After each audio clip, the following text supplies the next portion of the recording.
So how would you define success in education and life? I always tell students that as someone who's first-gen American, sometimes being in certain places, they make you feel like you don't belong. I'm first-gen American, first-gen college student, first person in my immediate family to get a college degree. So that's huge, right? Yeah. But success is different for everybody. That looks different, right? Some students just want to get a certificate and start working. That's their version of success, right? Some students start at the community college and then they transfer to the 4-year, get their bachelor's degree, start working. That's their version of success. Some students use the tools and the knowledge that they learn in college to help other people be successful, right? That's their version of success. For me, I'll give you an example. When I used to work at a community college in New York City, there was a veteran there. She was having a really difficult time getting registered for classes. It was late registration, so there was a lot of things that she had to do last minute when it came to taking a test and getting her transcript evaluated and getting all these things done. But I helped her get through it in 2 days, and then one day, a couple of weeks later, I'm in the hallway and I hear someone yelling, Karima, and I'm like, who is calling me? And she ran up to me and she hugged me and she was telling everyone, she said, if it wasn't for her, I would not be in school. If it wasn't for her, I would not be in school. To me, that's success.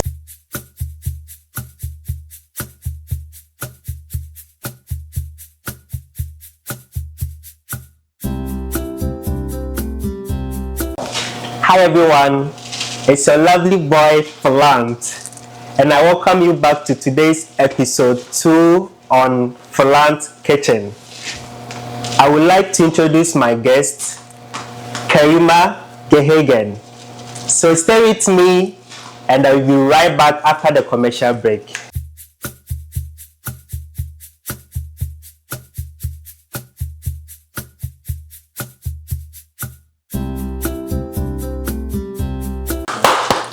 Oh, thank you. Thank you for having me here on Philant's Kitchen, episode 2. My name is Karima Gahagan, and I was a dean at a community college. And today I'm here with Philant. Thank you for having me. Thank you, Karima, for accepting our invite. Yeah, so I'm so excited having you on my channel. This is the second episode, and I'm so grateful. And you'll be preparing sorrels? Yes. Okay. So just a little bit about me. I've always worked in higher education. I'm a first-gen American. So my family's from the Caribbean. So today I'm going to be making a very famous drink, which we call sorrel. And each Caribbean island makes it differently. So I'm making it the way that I like to drink it. All right, guys, stay tuned, and I'll be right back after the commercial break. Please subscribe and share. Have a great one after a commercial break.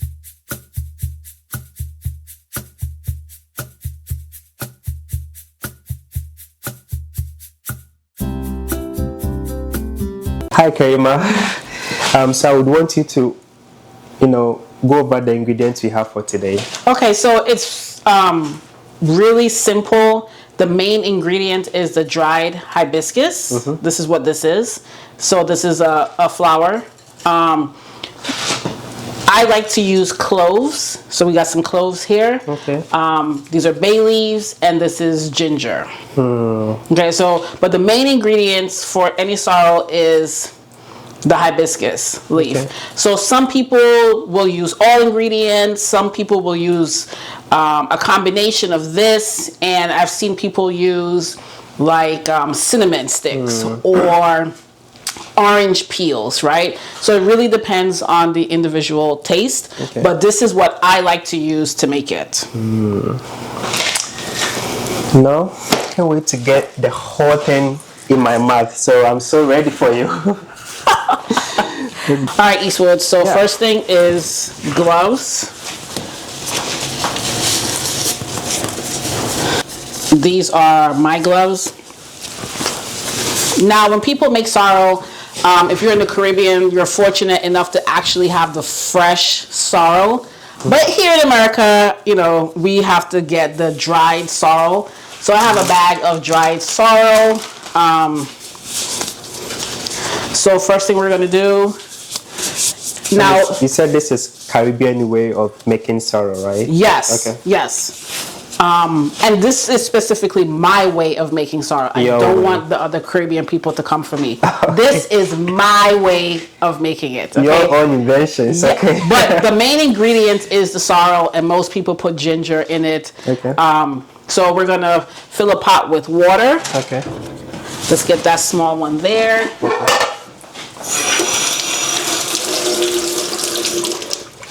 Just gonna rinse this out a bit. Okay.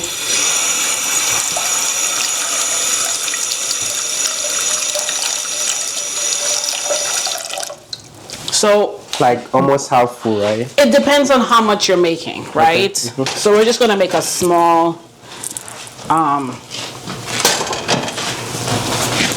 pot today. Okay. Right? So front, so we're gonna turn it on.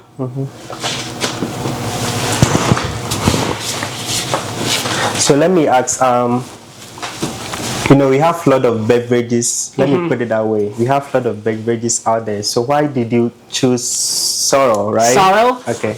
It's my favorite drink. Okay. Normally in the Caribbean, sorrel is made at like Christmas time, right? It's definitely a Christmas drink. But I drink it and make it year round because I like it. So what we'll do is... Is it something that you often, you know, do it at home every single time? Yeah, I make it every couple of months. Because I like to drink it, right? So we have the pot getting ready to get hot. Okay. So for me, I like to make everything boil together. Now, some people wait until the water is already boiling and then they put the ingredients in, but I like to boil it. Okay. So just a couple of bay leaves. We don't need much. Some cloves, right? We have the sorrel here. This turned the water red, right? Yes. Okay. Right. That's the super ingredient. So since we're making a small, and I got more here because I like mine to be strong, right? So we'll just put a little bit more. Some people wash their sorrel before. It's not gonna kill you, I promise. So the ginger, right? We have the ginger here. I did not peel the ginger because a lot of the nutrients is in the skin. So there's a couple of ways you can do it. You can grate it if you want, or we can cut it, or this way. No. This way I'll just break it, right, into pieces. But you can put it in a blender, blend it up with some water, pour it in. So I just put some pieces. And this is so predominant in Caribbean, right? African cultures too. Yeah, because that's what I was thinking. I know African has different, you know, names of giving this particular beverage. I know some call it Asana or Alaska or something, and I know some call it what's it called, Sobolo. So guys, let me know under the comment section. Let me know what you call it, right, in your country. That would be cool. And you said it's sorrel, right? Sorrel. Okay. Yes, sorrel. Yeah. So we're gonna bring this to a roaring boil. This thing is on? Yeah. Okay, all right. So you can already see just by putting it in the pot, the water is starting to change color. Is it on? Oh yeah, it is on. Right, so bring it to a roaring, put that cover on, roaring boil. So for how long do you have to boil? Do you have to boil? So I bring it to like a really big boil, right, where you can smell it boiling, right? Okay. So we're just waiting, and so that's why some people they let the water get to a boil first and then put everything in there. But I like for everything to boil together, right? Okay. So it's just a little bit of water for this episode here. But like I said, it's starting to change color already, so we'll give it a few minutes to do its thing. Right. And guys, if anyone is within the Quad Cities, please let me know. I'm gonna package this in the bottle and I'll ship it to you guys. No, he's not. No, he's not. I think that would be cool, not. but yeah. No. This is my sacred recipe here, right? Well, don't worry, next time, okay? Next time. He will make it his way and then he can sell that to you. But this is my way, so we're not selling my way too, right? I copyrighted, I patented it, right? Don't want those Caribbean people to come for me. Okay. So I'm going to give a shout out to all of my Caribbean people. I love you. So you are already representing their colors. So. Yeah, so I have my Jamaica colors on here. And I have I got my Grenada flag. Ooh. Oh, upside down. I have my Grenada flag to represent my Grenadian people. Let's I'm going to be called half and half. So half Jamaican, half Grenadian. And this right here is the nutmeg, because Grenada is known as the Spice Island. So I'm wearing my Jamaican colors, and I brought my Grenadian flag. So where were you born? Let me put it that way. Because you are from Grenada. I was born right here in the good old US of A, Brooklyn, New York. Okay. So New York. Yes, us New Yorkers. So like I said, each island makes it different. Growing up, my aunt on my mom's side, which is the Jamaican side, she made it a little bit different, and then my grandmother on my dad's side, the Grenadian side, will make it different, right? And then I just put it together to get what my taste buds like, what is my preference, right? I don't really like the cinnamon in it, so that's why mine doesn't have cinnamon. Some people don't use cloves, right? So it all depends, but the main ingredient is the hibiscus leaf, right? Or flower. Hibiscus flower, right? So, oh, look, so we got a boil going there. Got our little spoon. So we're just gonna make it boil. And it has started changing colors. So right? Look at that, right? Started changing colors already. Yeah. Ooh. Now this could be drunk as a cold drink, which is my preference, or drunk as like a tea, right? Tea. Okay. So it's boiling. So then we will turn off the fire. Okay. So this will usually sit for me overnight. Right? So let it cool overnight, and then we start the straining process. But if you're drinking it hot, like you can drink it as a tea right now. Yeah, so that's the question I wanted to ask. I was like, what would happen if you'd want to put some ice, just to cool it down when you want to drink? What would be, is it that you are not going to get the taste is going to be different? What is going to happen? I like to let it sit over for a day, a whole day. Yes, I let it sit for a whole day. Knowing when I go to make this, I know that I'm not going to be able to drink it until the next day, right? Okay. I'm not rushing. I want it to do its thing. I want it to take its time to do its thing. Now, some people does it ferment somehow? No. Okay. No, I've never had it ferment. I've never had it explode in the fridge. It doesn't last that long in the fridge anyways for it to explode, right? So,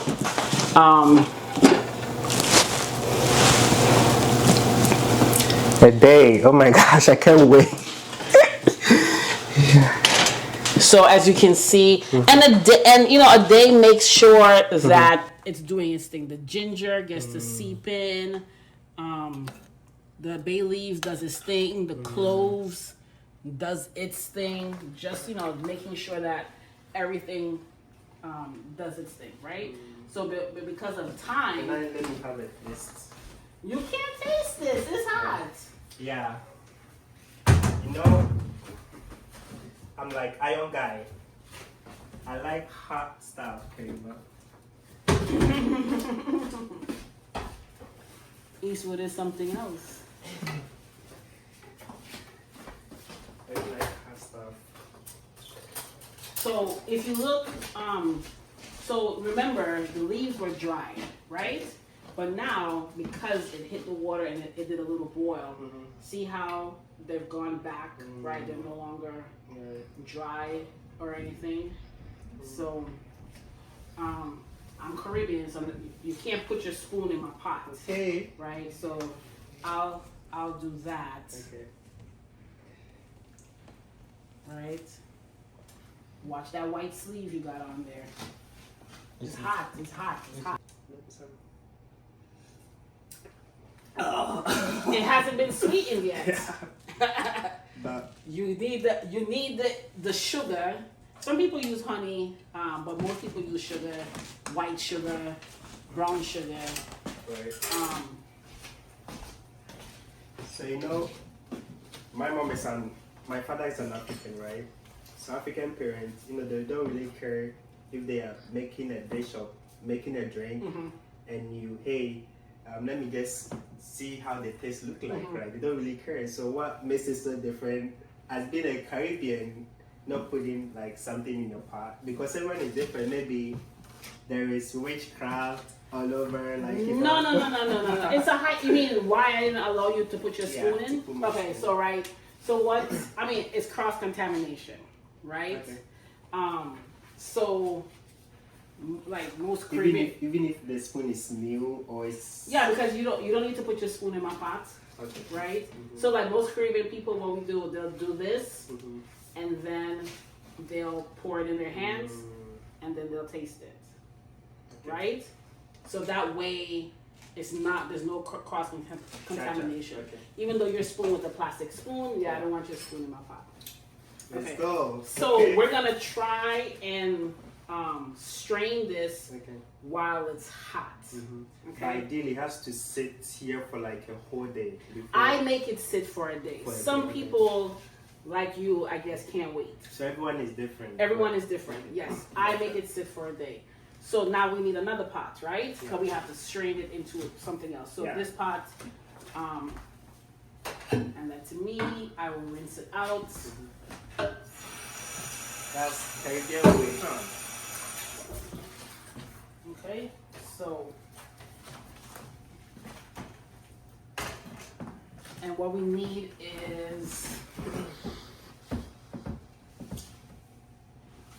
so what I have here is a cheesecloth, right? Yeah. And a strainer. Some people just strain it through this, but I like the cheesecloth because you'll catch everything in here, right? So you're gonna put it over your pot. Make sure it doesn't drop into the pot. Okay. Right? And then This is holding it in a Caribbean way. and then Oh. strain it. Yeah, straining in a Caribbean way. Right? Everything Caribbean, Karima. This is just the way I like to do it. Right? And then because it's hot, I'm not going to squeeze it. Because normally I would squeeze it with the glove, but because it's hot, I don't want to burn my hand. So I'm just going to press. Oh, see, some fell in there already, right? So that, and then hold on, just hold it. Make sure none drops in there.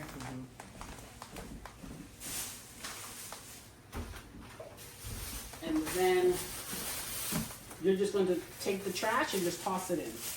Don't toss the whole thing. Just dump that in the bag. Dump it in the bag. Dump it in the bag. Right? So then, are we done straining? No. So do this to me, and then what I do is, I rinse. Oh, you didn't get everything. There's still some trash here. Oh. Yeah, we don't need that. We want everything to be poured in, and then rinse this off. Right?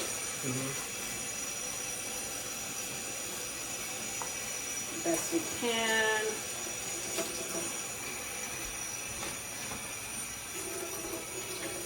And then, so So I'm going to give this to you, and you're just gonna hold it, right? And then I'm gonna rinse this out.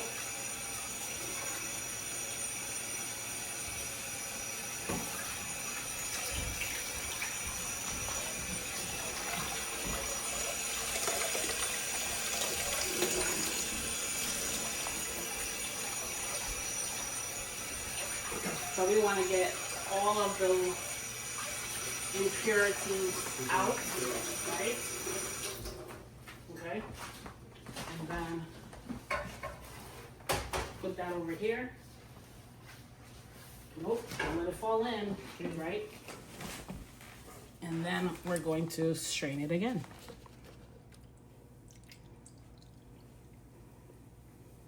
Right? And I usually do this like 3 times to make sure.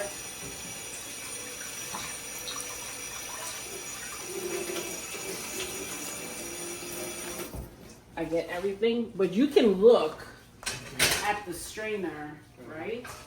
It looks pretty decent, right? So I don't think we need to strain it again. Okay.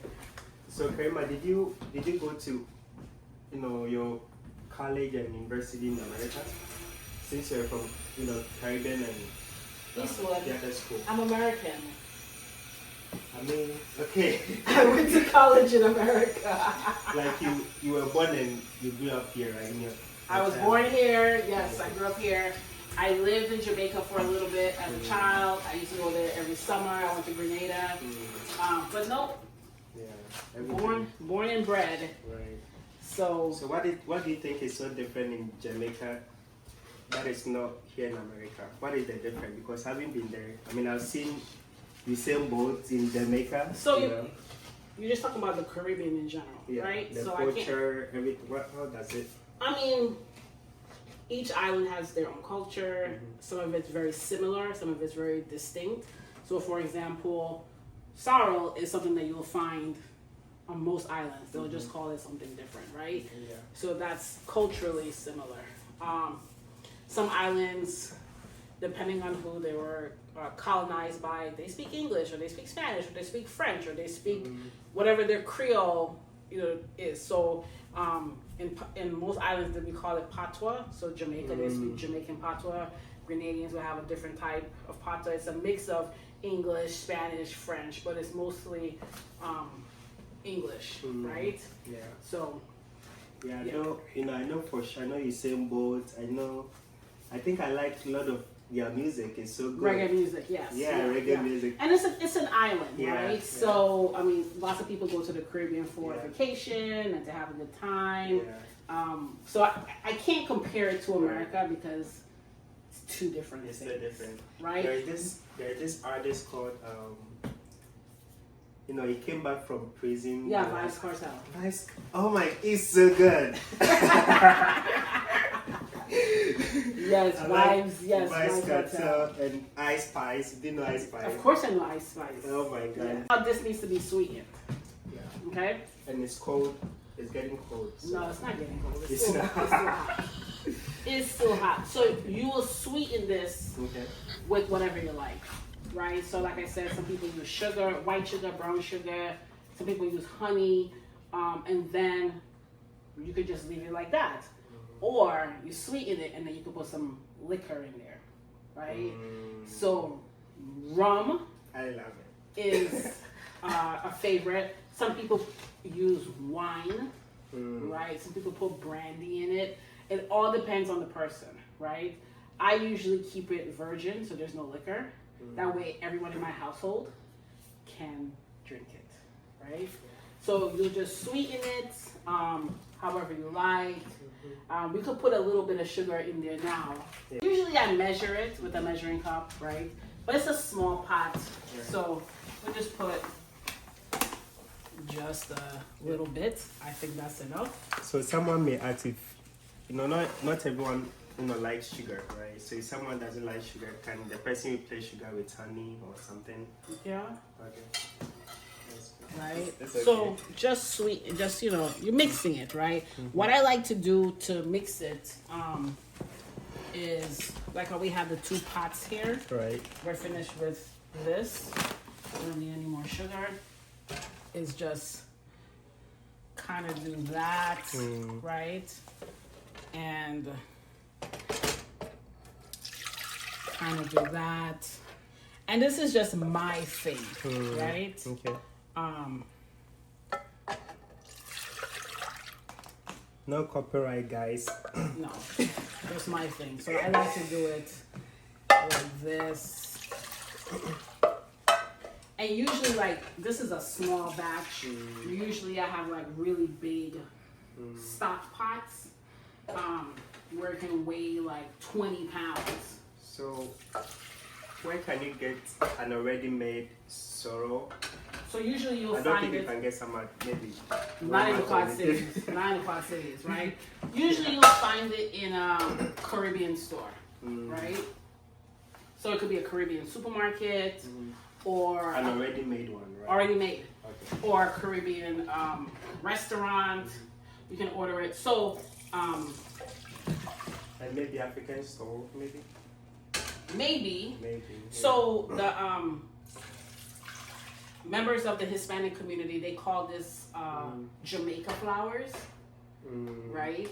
The leaves. You mean? They call the drink The drink. Jamaica flowers, right? Okay. But it's the same drink, right? So you can go to some Spanish restaurants and some Spanish stores, and they'll have it, but it won't taste the same, right? But they call it Jamaica flowers. And I think, as you said, it depends on, the location you are going, and make sure that you know the name of, where each and every country is. I think each and every country has its name that they say. It's in the Caribbean. It's usually sorrel. So, but Yeah. okay, yeah. It's usually sorrel. So luckily for you, I brought some that's already made, Okay. sweetened, and chilled. Okay. So that's in the refrigerator, Alright. or as we call it, a fridge. So if you can get some cups, the glasses, some ice. Usually this is served cold. I like it cold, usually over ice. Let me.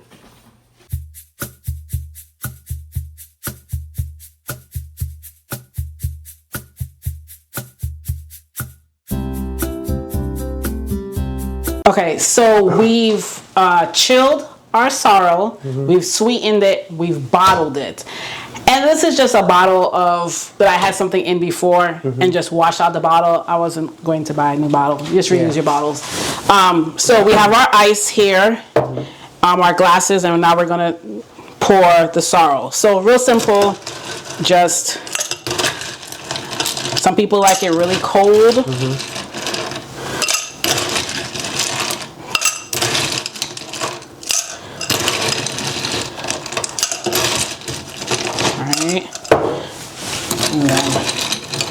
These are some big chunks of ice here.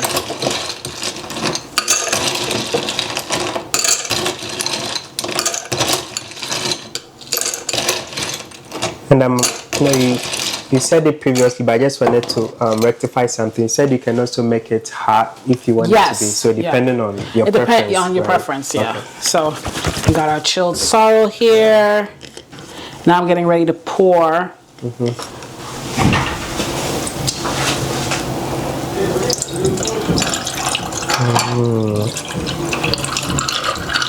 Good. Okay, and then this is my glass. Okay, and good. Cheers.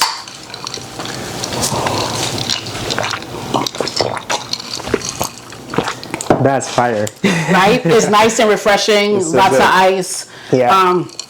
And you could also make like a syrup out of it, right? So you just add less water with a lot of sugar, so you make a syrup out of it. So you could just add water to it. Some people use, when they make it into a syrup, they add carbonated water to it, so it kind of has like this fizzy taste to it. So good, but this is essentially what it is.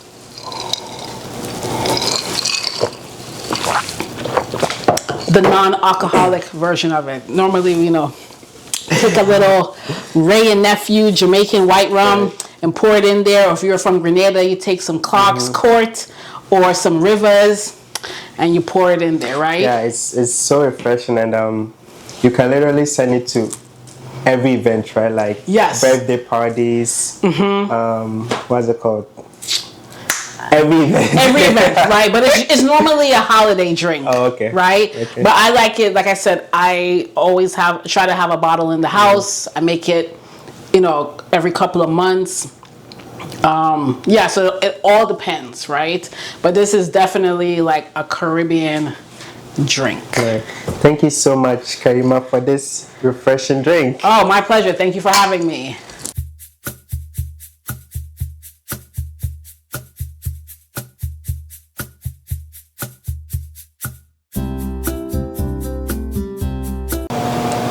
All right. Thank you so much, Karima, for this beverage. Sorrel Eastwood. Sorrel Eastwood. So, it's not a beverage. It's kind of like a beverage, It's a beverage, but it has a name. It's called Sorrel. Sorrel. Okay. Yes. All right. Thank you. And now, we are coming to our interactive, aspect of the show, right? And that is so crucial because every single person, want to experience kitchen life, kitchen ingredients, and also be able to be encouraged now, be inspired about life, about success, about everything. So once again, thank you so much for joining me at this call. Okay, thank you so much. So I would want to know a little bit about your background. Okay, professional. Your educational background. And I have 2 bachelor's degrees, one in English, creative writing, and one in film.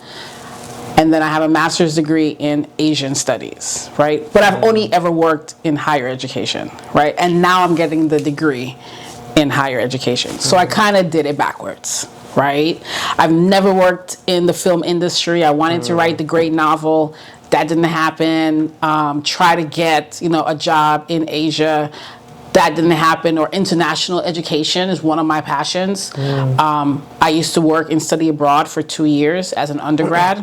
So that was my real exposure to international education. And I've always tried to get back. So I'm working on this doctorate in higher education administration. Yeah, and I think I like the fact that education is so important to you. And so previously you were a former dean for a college. Yes, a community college. A community college. Yes. So can I know what inspires you to become a dean? Well, kind of fell into the role. So I kind of fell into higher education. That wasn't the goal. I have over 15 years of experience in higher education, and I started off as a student worker in study abroad. Right? That's what I did for the 2 years as a student worker. Loved it. I've traveled abroad many times. I've been to Italy twice as a student, once in China, traveled all over Asia, traveled all over Europe. And then for study abroad, they were like, hey, we're looking for a student worker. Do you want to come and work for us? Sure. And then that was the trajectory into higher education. Right, so with study abroad, I've worked in the registrar's office. I've been an admissions counselor. I've been a testing director, testing coordinator. So as a dean, I oversaw several departments. Each dean at a college, whether it's a community college or a 4-year institution, they do different things.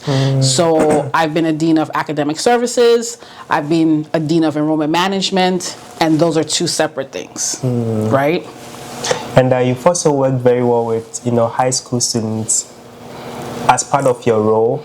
Yes, so that's called dual credit. Okay. So we're looking at early college, right? Okay. Early college is an opportunity for high school students to take college courses for free or low cost, right? It all depends on the school. It all depends on the state.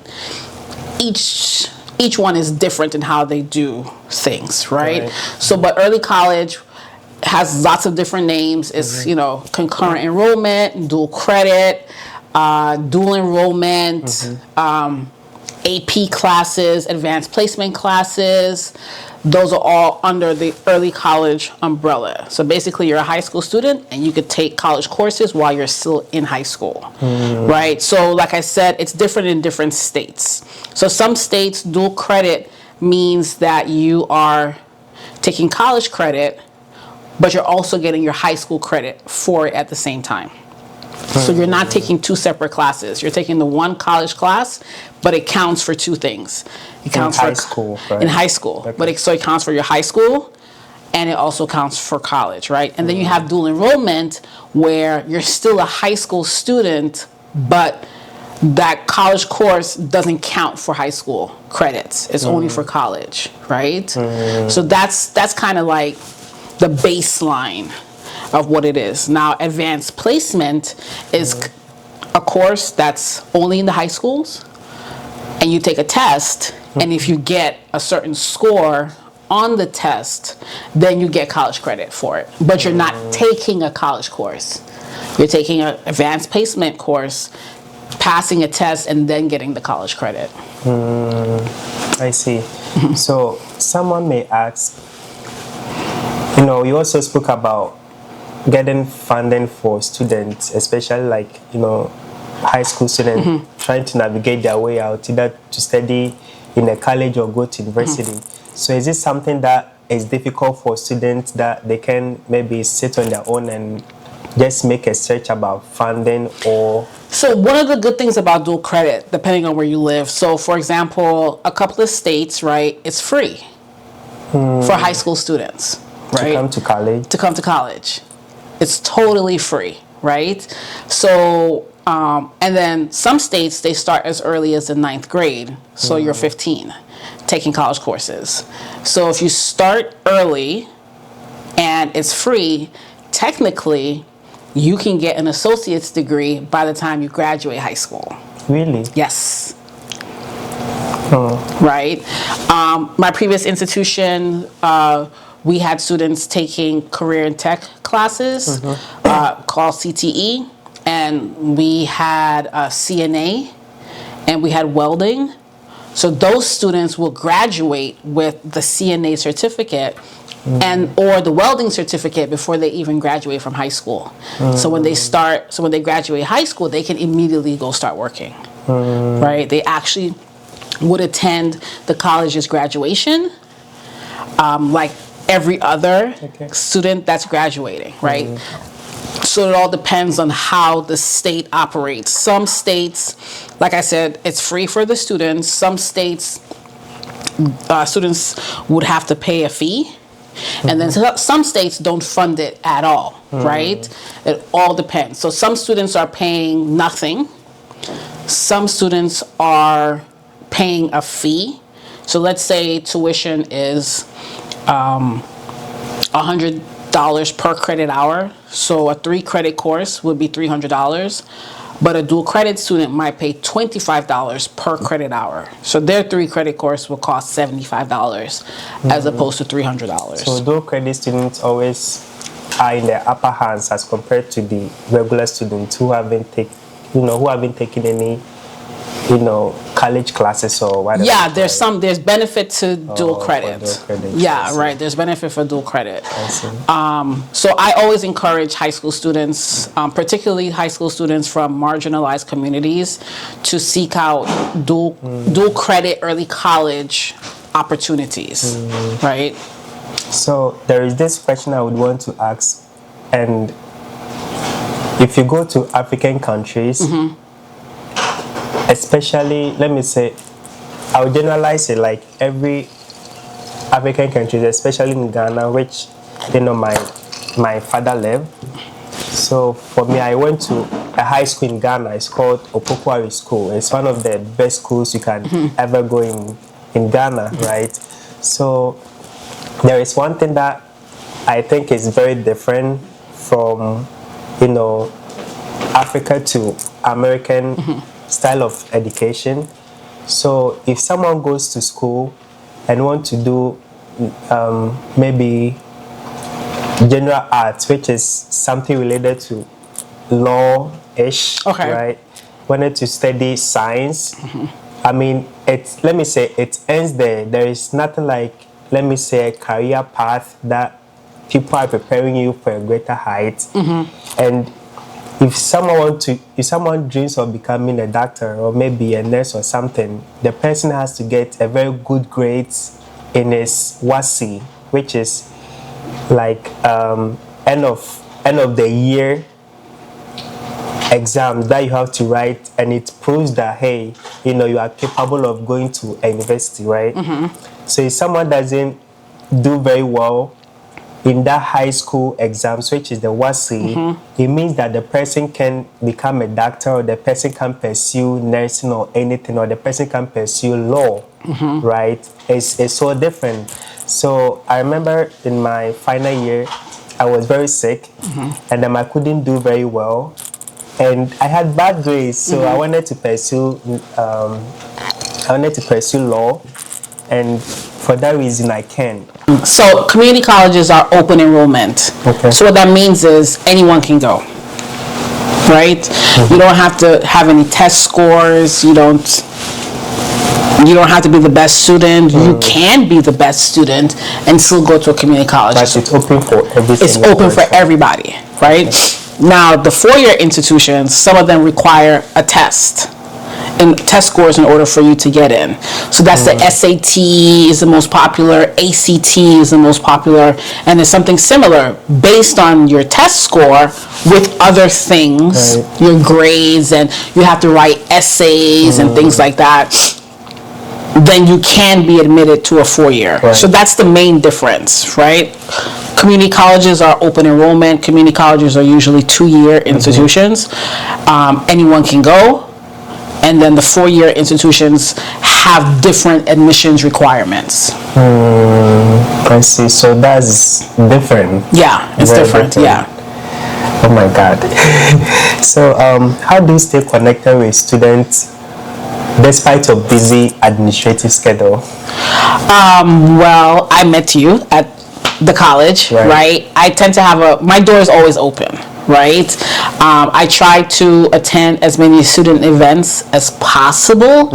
One, so that the students can know that I'm available to them, I'm here to support them, and I usually have my door open all the time, right? And just introduce myself to students. Let students know that I'm here to support them. You can consider my office a safe space, that you can always know that you can go to Dean Gahagan and she's going to advocate for you as a student. Okay. And I like the fact that support system is something that you hold on irrespective of your busy schedules and everything, and I think that is something that every student is so proud of, because you want to feel like there is someone available for each and every person. So thank you so much for inculcating every services depending on or irrespective of your busy schedule. Thank you so much. So how would you define success in education and life? I always tell students that as someone who's first-gen American, right? Sometimes being in certain places, they make you feel like you don't belong, right? I'm first-gen American, first-gen college student, first person in my immediate family to get a college degree. So that's huge, right? But success is different for everybody. That looks different, right? Some students just want to get a certificate and start working.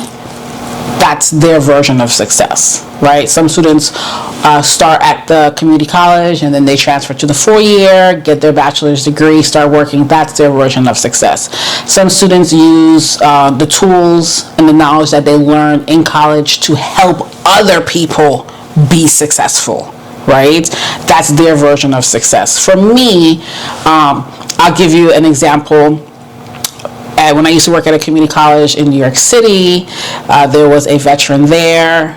She was having a really difficult time getting registered for classes. It was late registration, so there was a lot of things that she had to do last minute when it came to taking a test and getting her transcript evaluated and getting all these things done. But I helped her get through it in 2 days, and then one day, a couple of weeks later, I'm in the hallway and I hear someone yelling, Karima, Karima, and I'm like, who is calling me? And she ran up to me and she hugged me and she was telling everyone, she said, if it wasn't for her, I would not be in school. If it wasn't for her, I would not be in school. To me, that's success. That's a good success story, yeah. Right? That's really a good one. Jumping through those hoops to let students know that you too can be successful. College, it can be a pathway for you. It can look different. It doesn't have to look like everyone's path, right? Success is what you make of it. So that's how I view success. Everyone's success is different. How I feel successful is knowing that I actually helped another student attain what their success looks like. And it's almost the same as, helping someone with the knowledge that you have. Sometimes, you feel so proud of yourself. Seeing someone being able to accomplish something in your life, those are the things that I feel like it brings joy to people. My mom, for instance, is always so excited about maybe the level of maturity I've gotten to, because I wasn't like this when I was a kid. And she's always said that, hey, I'm so thankful that you have gotten to this part of life. Even though I haven't achieved anything, but those are the little things that it brings joy and success, and excitement to people. So I'm so thankful that you're able to highlight success from your student. And as she said, if not you, she wouldn't have become who she is, at that spot. So thank you so much for that. And so what message do you have for young people pursuing, their dreams through education? Don't let anyone make you feel like you don't belong. Right? You belong. There are people that will make you feel that you don't belong. There's something called imposter syndrome, where if you start to believe that you don't belong, you feel like, I'm not worthy of this, right? Like, why am I here? I shouldn't really be here. You start to question yourself, right? Don't question yourself. There's nothing. It's called imposter syndrome, but it's not really a thing. I would say you belong, right? And don't make anyone feel like you don't belong. That's one. Two, sometimes you have ups and downs, right? You might have been a good student in high school, and then you got to college, and that wasn't the case, right? Don't let that deter you. Keep trying. Learn how to advocate for yourself. Advocating for yourself is very difficult for students in the beginning. But so if you don't know how to advocate for yourself, find someone who works at the college or someone in your life that can advocate for you. Like, I'm a troublemaker, right? I'm always running down the hall or walking really fast and advocating for my students. I like to be as transparent as possible, and try not to gatekeep my knowledge in order to help students, right? Because you don't work at the college, so you don't really know how the college functions. You don't know how the college runs, but I do. And I'm going to tell you, this is what should happen. I've had students where I've helped them with their grade appeals, and they've won their cases, right? I was like, no, the faculty, no, they didn't follow this, they didn't do this, the syllabus didn't say this is what you're going to put in your appeal, right? So learning, that's something that's important for me, is making sure that students know, one, how to advocate for themselves, being an advocate for themselves, and teaching students how to do it. It's hard. It's scary, standing up for yourself, because we're always taught, listen to the teacher. The teacher's right. It's a type of authority, and sometimes that's not the case. There are professors out there. There are higher ed administrators that don't really have students' best interest in mind. They're just doing their job, right? They don't really care. They're just doing their job. So it's important, to make sure that students know how to advocate for themselves. So if you were to rewind time and go back to high school, what would you advise to your younger self? Don't listen to my high school counselor. Don't listen to my high school counselor. Gatekeeping, right? My high school counselor, and when you're young, you don't pick up certain things because you don't know, you don't have the experience, right?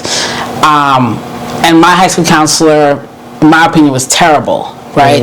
Karima, you can't do this. Karima, you're not good enough. Karima, you're not going to get accepted, right? Not listening to that person, right? Would have made a difference. I would have followed a different if you were to listen, or if you did not. If I didn't listen, right? Oh. If I could, right? That's what I would tell my younger self. Like, don't listen to that person. People always make mistakes in life, and sometimes when they grow, they regret the things that they did in the past. Is there any regretful moment ever that you've ever done to yourself? And for education? Yeah, No. Need educational. I mean, because you don't want to climb the academic ladder and become like a dean one day, right? But you don't want to follow mistakes, Everyone has to make mistakes. That's the only way you're going to learn. Okay. Right? I had fun in school. Parties. No parties. No parties. Not a party girl. I actually like going to school. Okay. Right? I love going to school. I love learning something new. Right? So I had fun in school. I had a lot of fun in school, taking my classes, going to class. I would say I was in school for too long. I'm working on my undergrad. I have fun with my master's degree, right? I'm having fun now with this doctorate. Now, don't get me wrong. I'm tired of writing papers. Okay. Right? I tell you that all the time, right? I'm tired of writing papers. It's a process that everyone has to do. But learning, I have fun learning. All right. Yeah. Thank you so much, Karima, for today. I can't thank you enough for, sharing, the support system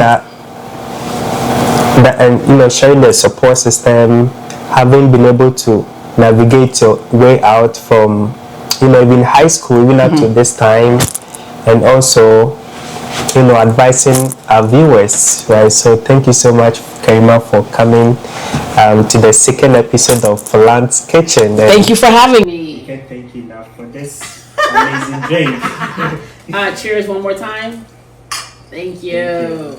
And have a nice and wonderful day. Please make sure that you subscribe and like the video. And if there is anything that you think you would want to know from the dean, just comment below and I will reply to you in a few seconds. Thank you for joining today's show and have a great night.